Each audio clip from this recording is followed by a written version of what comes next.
por que que tu criou a Unidub? Então, boa pergunta. Porque tu estava trabalhando antes.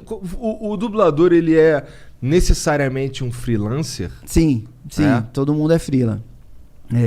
Porque o dublador grava em todos os estúdios, às vezes faz locução, trabalha em teatro, em rádio, em TV, né? Então, o mercado é um freela. Do jeito que tem que ser freela. Exato.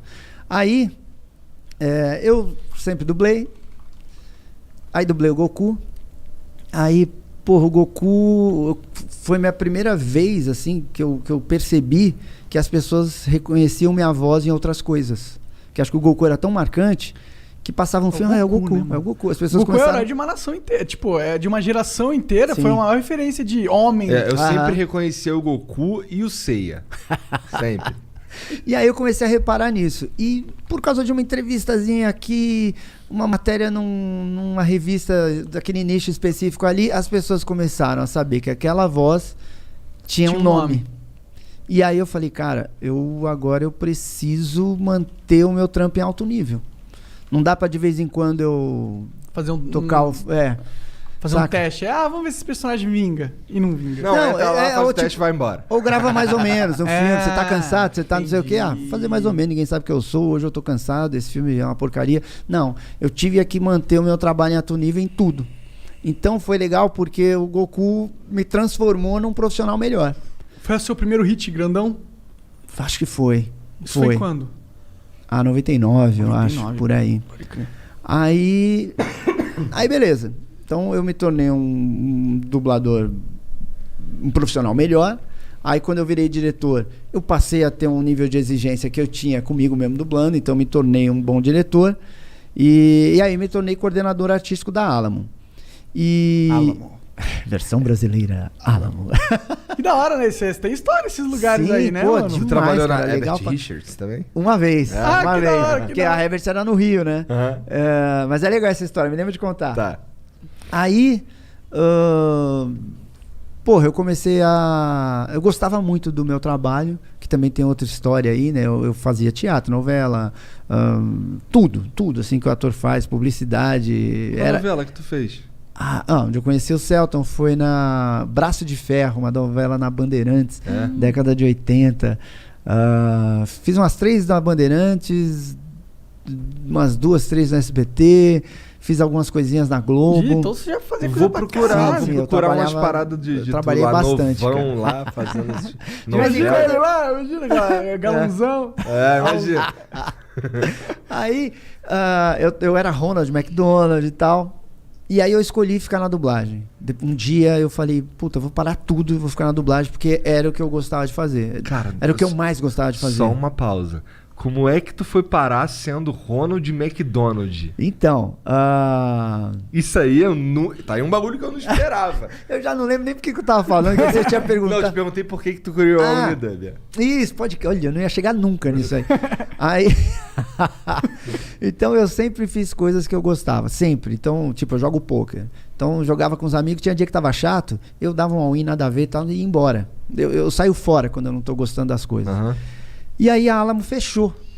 E a gente trabalhava na Alamo com uma preocupação artística muito bacana, muito legal. Eu gostava daquilo. Aí a Alamo fechou. Eu fui dirigir em outro estúdio, que eu gosto muito de lá. Adoro as pessoas que estão lá. Sou super amigo dos donos. Qual é o nome? Vox Mundi. Só que na época, eles trabalhavam só com Discovery. Basicamente só com Discovery. Que era aquelas dublagens engraçadas, né? E tipo... Foi aí que você fez o Bear Grylls? Cara, não. Foi em outro lugar. E aí os caras trabalhavam assim. E quando eu fui pra lá, como a Alamo fechou, parte do trabalho da Alamo migrou pra lá e eu fui dirigindo essas coisas. E eles tinham um jeito de trabalhar que funcionava muito mais em produtos da Discovery do que em live action, em coisas de dramaturgia e tal. O que era? O que era? O quê? O que era esse jeito? É que eu já vi como é a dublagem do Discovery. Tipo, você não pode, você não pode, vai ele não pode, vai ele não pode, vai falando não pode, vai, põe qualquer um. Entendi. Que vai dar certo. Entendi. Você grava um filme, por exemplo, eu vou chutar né? Você grava um filme no ritmo de gravação, tem um negócio que a gente chama de anéis, e lá no Rio chama de loop. Você grava 25 loops por hora. Lá os caras gravavam 40. Ou seja, Paulado. Passou, gravou, valeu, seguiu. Passou, gravou, valeu, seguiu. E, cara, pra eu dirigir as coisas que eu dirigia, filmes e tal, não dava pra ser nesse ritmo. E aí eu comecei a me incomodar, comecei a tretar um pouquinho e tal. E a Vox é um puta lugar legal. É um puta estúdio profissional. Os donos, porra, tem uma sensibilidade, assim, saca? Porra, bem legal. Mas eu falei, mas não encaixou. E aí eu falei assim, cara, se eu não tô feliz aqui, que é um lugar bacana, onde que eu vou trabalhar do jeito que eu quero? Entendi. Porque eu já não concordava muito com a dinâmica dos estúdios, né? Falei, cara, onde que eu vou trabalhar? Aí fiz uma loucura, falei, vou abrir um estúdio. Por que loucura? Do nada. Parece legal pra caralho. Ah, cara, porque eu tinha uma segurança ali que eu ganhava X mil por mês, todo mês, ia pra casa, acabou. Né? Hoje não, eu trabalho depende agora, o tempo inteiro, todo dia. Hoje você tá cagando, tá no celular trabalhando. Exato. Sim. E outra, você tem que comprar equipamento, você passa a ter funcionário. Eu não sabia fazer orçamento, não sabia quanto que os caras cobravam. Então, é uma loucura. Hoje, que a minha empresa é bem grande... Isso foi quantos anos atrás? Isso faz uns 10 anos. Ah, caralho, tem tempo pra caralho já. Na verdade, é que 10 anos não, foi outra coisa. Deve fazer uns 7, 8. Mas eu considero, mas eu considero que a minha empresa tem 3 anos. Porque houve uma mudança societária e tal, não sei o quê. E aí eu cuidava muito da parte artística. Hoje eu cuido da empresa como um todo, assim, exato.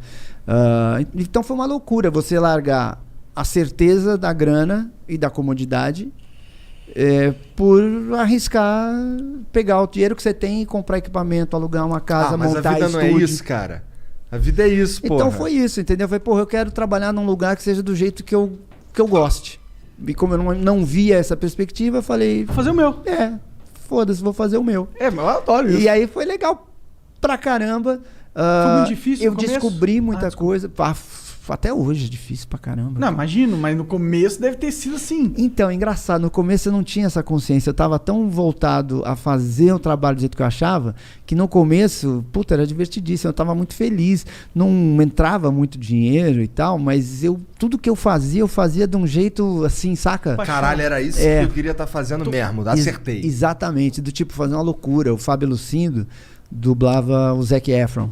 E aí eu peguei um filme do Zac Efron, ele morava em Portugal, na época não tinha essa coisa de gravação remota e tal. Cara, eu paguei uma passagem para ele vir de Portugal, gravar e ir embora. Tipo, meio que isso não existe. Mas assim, eu paguei, o filme vai sobrar quanto? Vai sobrar 8 mil? Quanto que é a passagem? 6? Dá para pagar? Foda-se. Ele vem e grava aí. Esse tipo de coisa, assim, sabe? Pra ficar excelente o bagulho. Exato. E aí foi assim que nasceu o Unidub, com a minha insatisfação com o mercado. Eu vou fazer o quê? Vou cruzar os braços e falar, é assim mesmo, é a vida? Eu falei, não, vou pra cima.